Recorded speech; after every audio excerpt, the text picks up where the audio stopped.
friends, Michelle B here. I am going to go over shuffles and spreads, some very basic understandings of how to mix the cards up and how to spread the cards out in a way that you get your questions answered.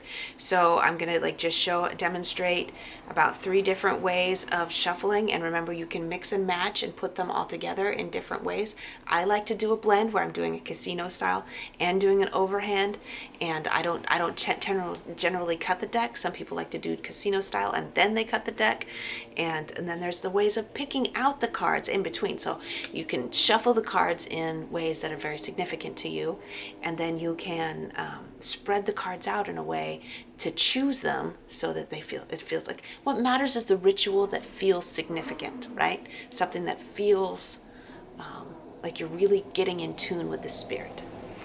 And then I'm going to go over the spreads. Like I said, I'm going to go over 1-card spreads, 2-card spreads, 3-card spreads. I'm going to look at examples of relationship spreads or multiple path kind of spreads. And then we're going to look at the Celtic cross spread, and we're going to talk a little bit about significators and how those work. So stay tuned. I'm going to turn the camera around so that I can demonstrate with a bird's eye view. I'll see you in the next phase here. Okay, so first let's look at a few different kinds of shuffles we're going to be doing. There's the overhand shuffle, which is just mixing it like this and just not really worrying about it too much, just mixing it up, mixing it up. You can do it for as long as you want, just feel it out until it's like, okay, that's good. And then there's the where you cut the deck. You can cut it into 2 piles. You can cut it into 3 piles. You can put it together like this. You can, separate it into 3 piles, 4 piles, and then just go like this, right? Just like mix it up however you want to make sure that things are not set in like the same way as they were before. And then there's, of course, just the old-fashioned casino style shuffling where we put it together and we span them together.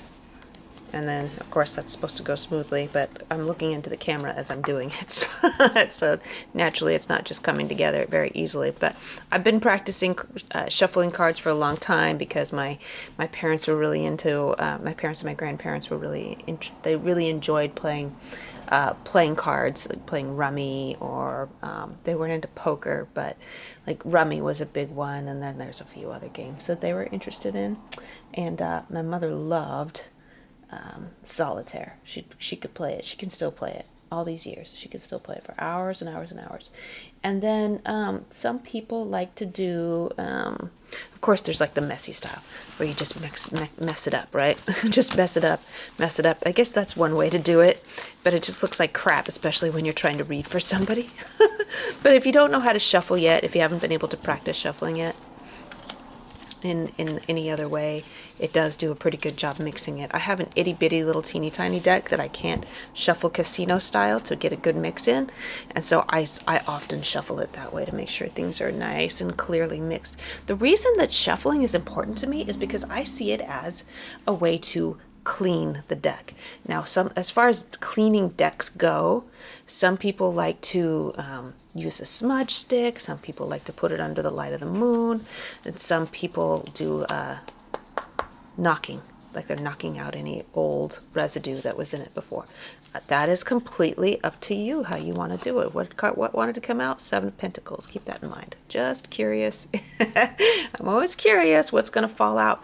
Now, what are the different kinds of ways that people like to pick the cards out? Now, if you're just choosing for yourself, you can do something where you're just randomly waiting. Like when I'm doing my YouTube videos, I'm doing the overhand shuffle.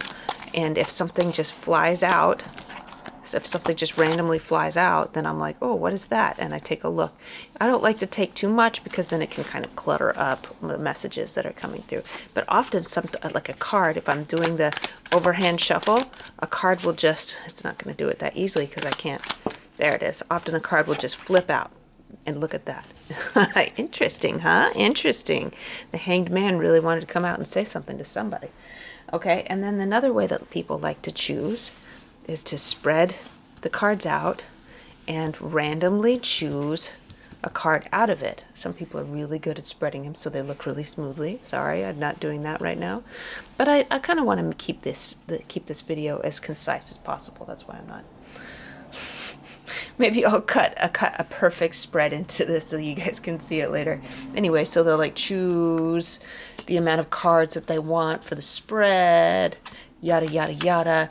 Sometimes, and if you're like doing a reading for your friend, then you're like, please choose 3 cards randomly, and they'll choose 3 cards. Now, sometimes what people like to do is ask the querent to first choose 5 cards out. They can like shuffle the deck, feel into it for as long as they want, feel into what their questions are for as long as they want, and they'll say, okay, we'll choose out 5 or 7 cards out of the spread. And then they go like this, right? This is an interesting thing that one of my favorite readers does whenever she reads for me. She's like, pick out 5 randomly after you've shuffled for a while thinking about your question. And then she's like, now,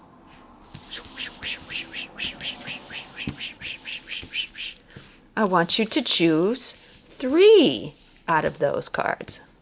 And so I'll choose 3 that call out to me the most. And she's like, I might look at this. I don't know.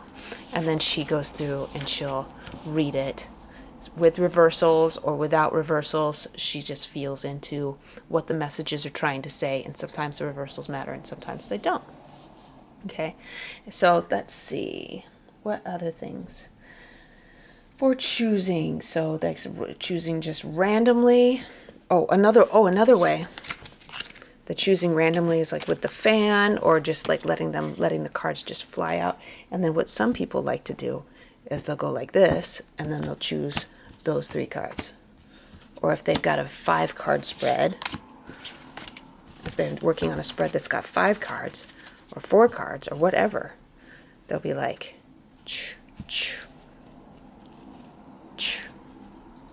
right? And choose those 5 cards out of it. Or in the 1 position, the 2 position, the 3 position, and so on, right? All of this stuff matters if you really care. Sometimes, I think the messages, my opinion is that whatever needs to be heard will come out. Whatever comes out is magic. It was meant to be. So I don't overthink it when I'm setting up a spread. When I'm choosing cards and I'm setting up a spread, I don't overthink it because it always ends up working out. But some people are very, very particular, and that for them the ritual is the magic. So I'm not going to dog them in any way. That's totally cool how they want to do it. So lots of different ways, and if you watch enough videos here on YouTube or check out all the great websites there are about how to read tarot, there are lots of other different ideas about how to shuffle, choose your cards, how to clean your deck, and how to otherwise prepare your cards for the reading. So now we have different kinds of spreads. So there's like a 1-card spread. There are 2-card spreads. Then there's like, it just depends on the kind of question that you're asking, and then you can narrow down the questions from there. So let's look at, for me, the simplest spreads give me the most information without overwhelming me and confusing me. I've had large Celtic cross spread readings that left me so confused. Like, I mean, everything was important when it came out. But by the end of it, I couldn't remember anything because I was so overwhelmed. Often a 1 to 3 card spread will give you all the information that you need to know, and you'll be able to like really retain it. So let's look at some examples of 1-card spreads. For a 1-card spread, you could just like say, what's my guidance for today? What's my guidance for right now? And just choose a card. And then be like, okay, so this, whether it's upright or reversed, it's up to you how you want to look at it. Your advice is going to be 8 of Cups, and that's like, consider giving yourself a break from something that you've invested into invested a lot into, right? You've gone through and stacked all these 8 cups up. Maybe you should go in search of one, like leave this, take a break, go off in a different direction, and go in search of that next cup, and then come back when you've been able to like gather more information, when you're up, when you're like, you can come back with a full cup later on when you have more strength. to add to it. These are examples of ways to define it. So what to keep in mind for today? Don't be too hard on yourself. Stuff like that. Don't be too hard on yourself, because you're in the middle of something. You might have to take a break. And it's okay to take a break. That's a little piece of advice. Another thing that you could do with one card spread is, like, you have a specific question. What do I need to know about how a particular person feels about me? One card can do it. One card can give you information that you might need to know.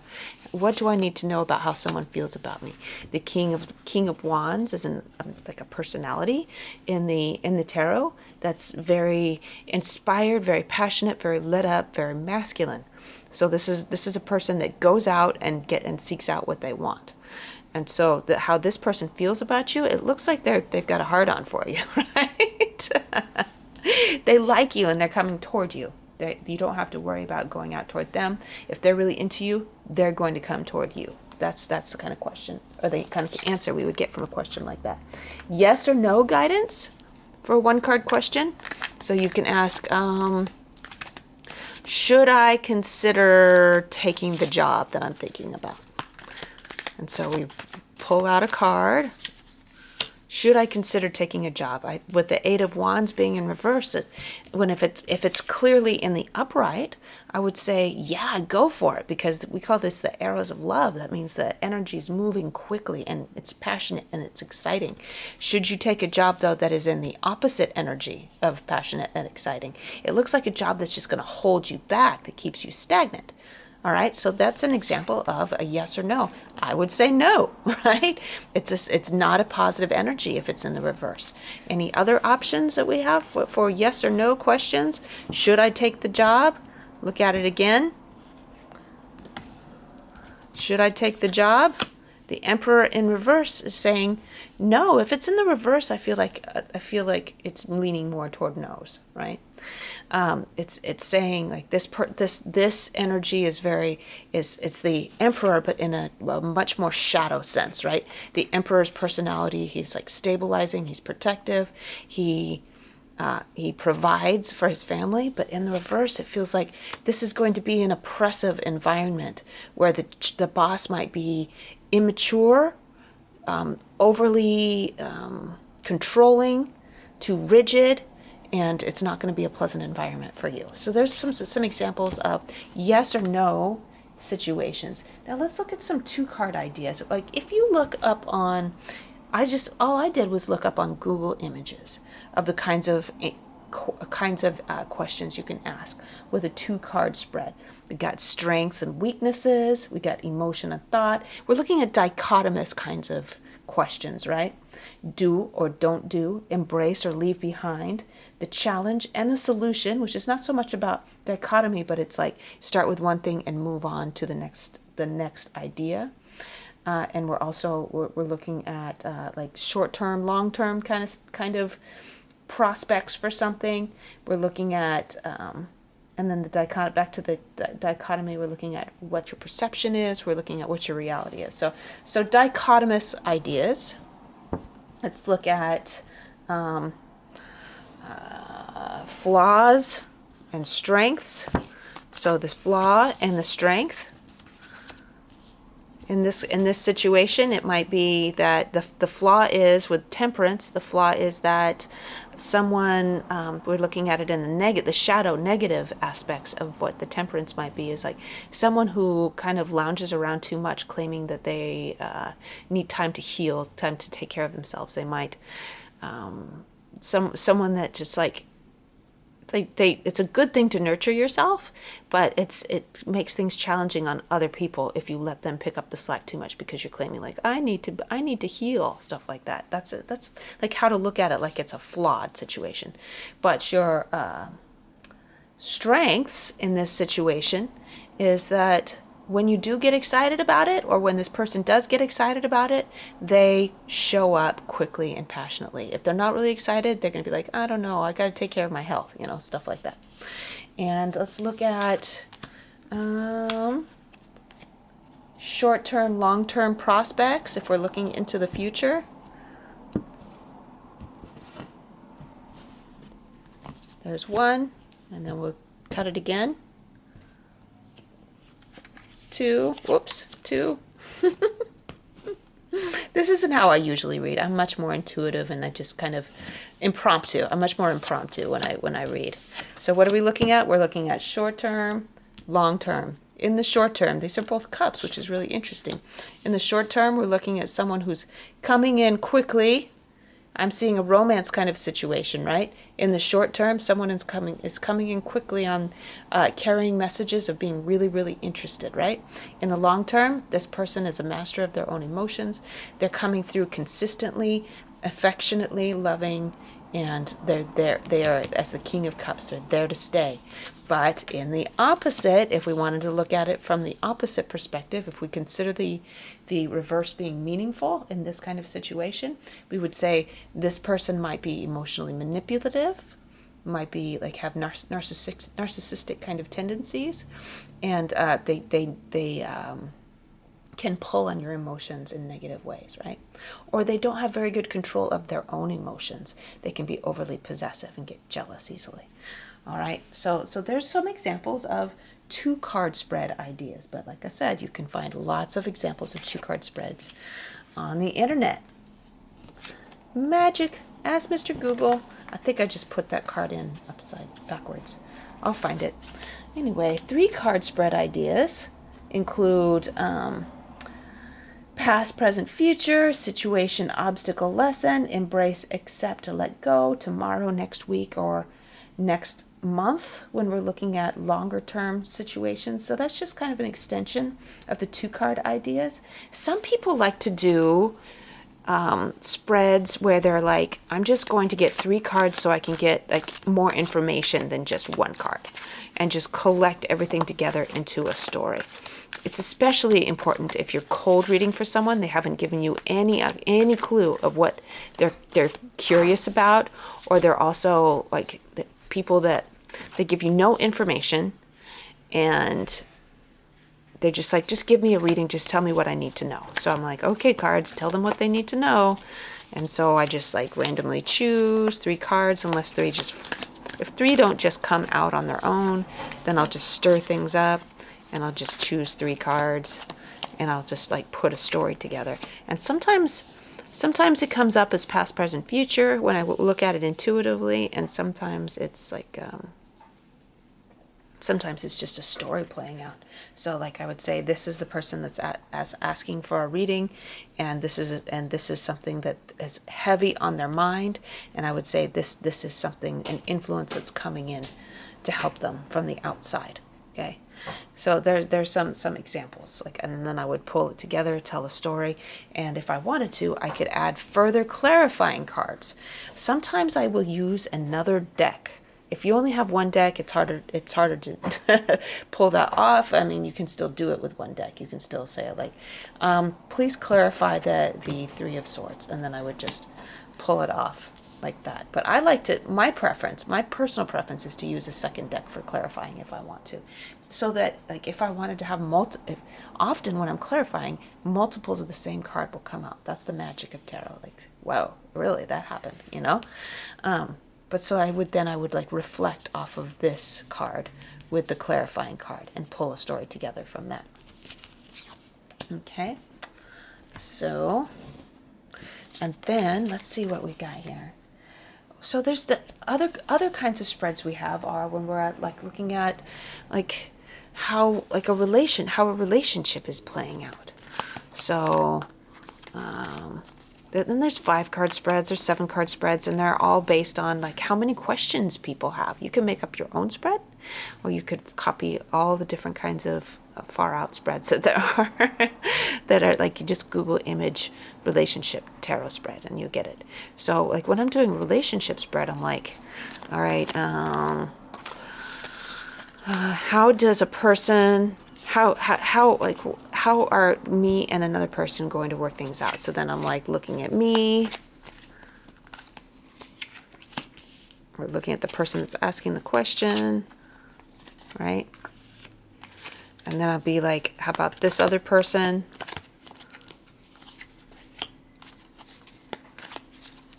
And this is the other person. And so it would be like, how I would be like, what you want in a relationship, how you see the other person, how you're going to feel in the relationship in the long run. And this would be the same thing. What you're looking for in a relationship, how they feel about you, what is going to be their feelings in the relationship in the long run. So like we've got 2 panels, one for you, one for another person. Okay. So there's that. And then there's also another idea for 2 panel kinds of spreads, are where you're like, I don't know which to choose. Should I quit my job, even though I don't know what would happen if I quit my job, even though I don't know what I'm going to do next, versus what would happen if I stay in my job. Okay. So then I would like turn over 2 different rows. This is if I stay in my job. This is if I go ahead and quit. Okay? So if I stay in my job, and then if I go ahead and quit. And so like this is, I would say outcome for the last one. I would say how I feel about each thing in my heart, how I feel about each thing in my head, and outcome. Do something like that.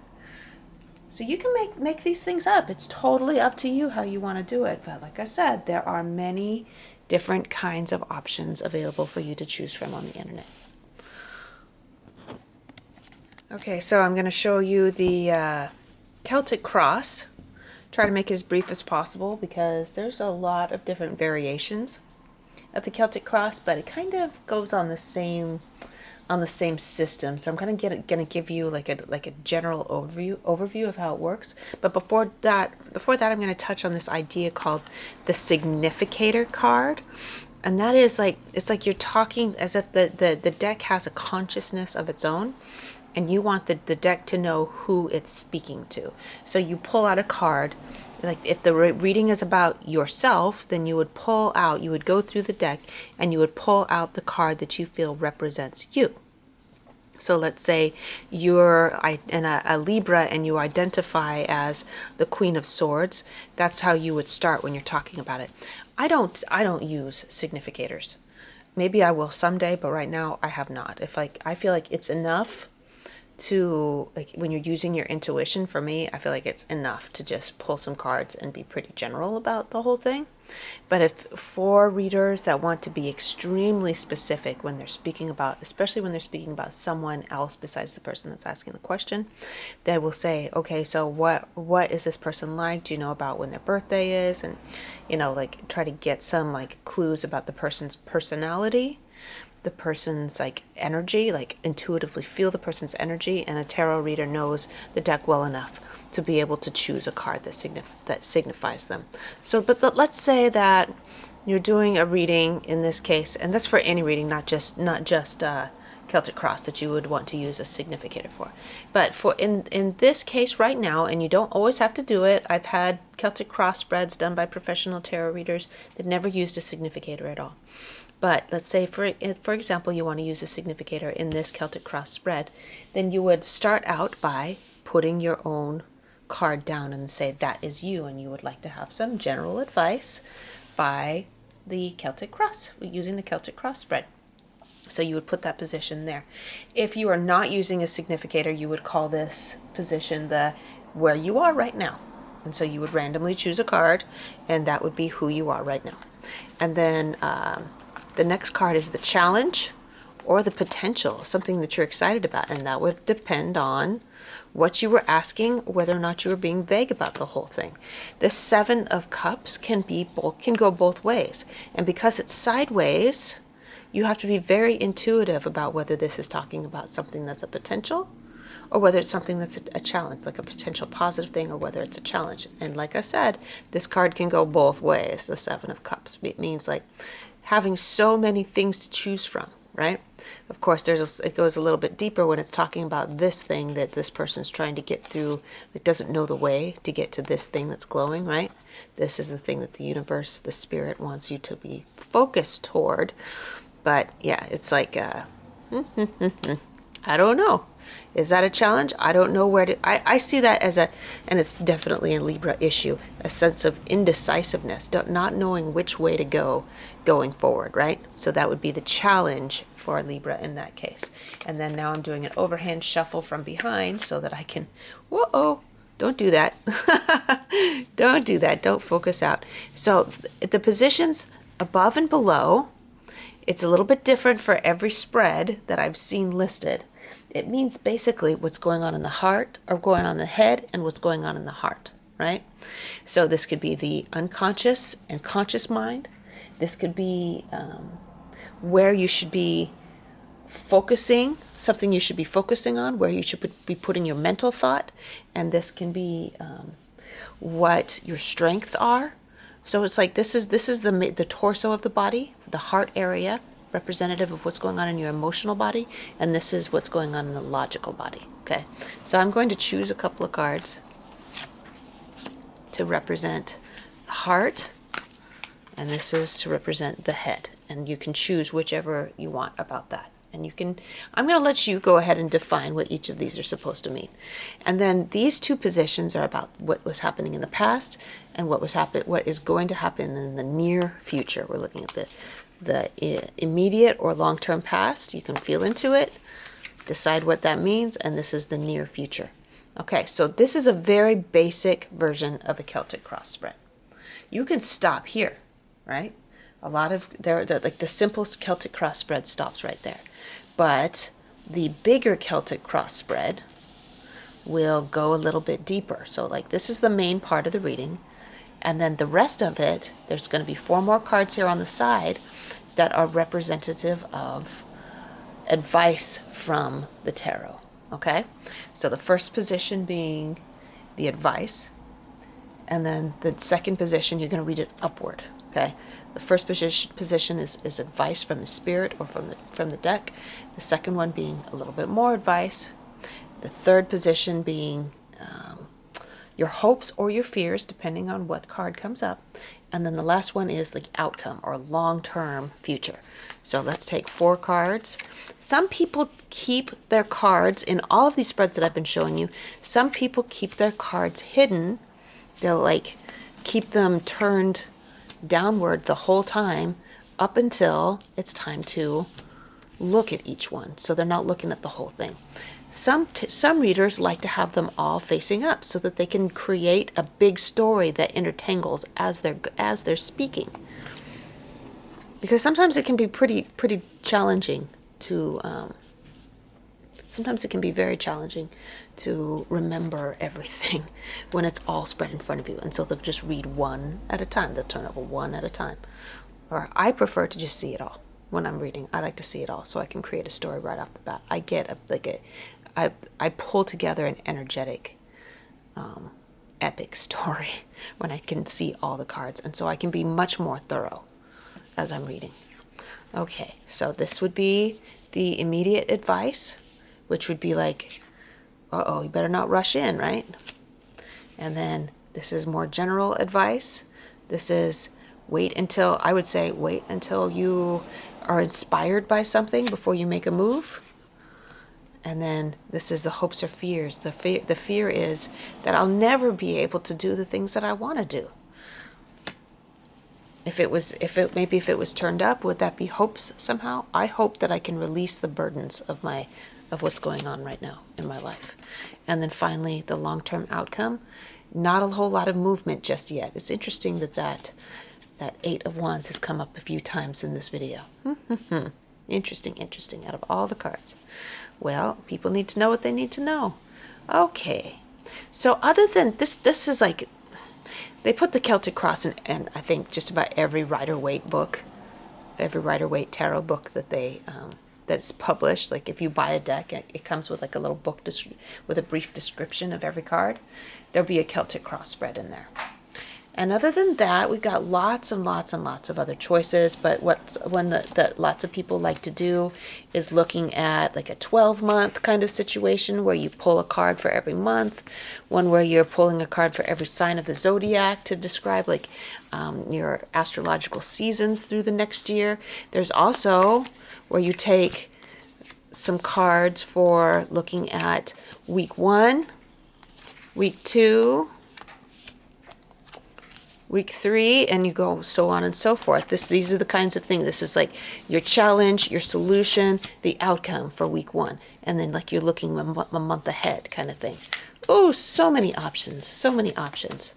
Thank you so much for being here with me today. This was not an exhaustive explanation of how to shuffle or all the kinds of spreads that are out there, but it was just fun doing a brief overview of what your options are. But you know, you're not going to be on this watching this YouTube video forever. I'm trying to keep it as short and sweet as possible, but I'm so excited that you came over to hang out with me. Make sure you check out the other videos in the series. I'm putting them out once a week, and make sure and subscribe so that you can be in the loop about all the readings that I put out on a regular basis, at least once a week. So I love you all. I'll see you later.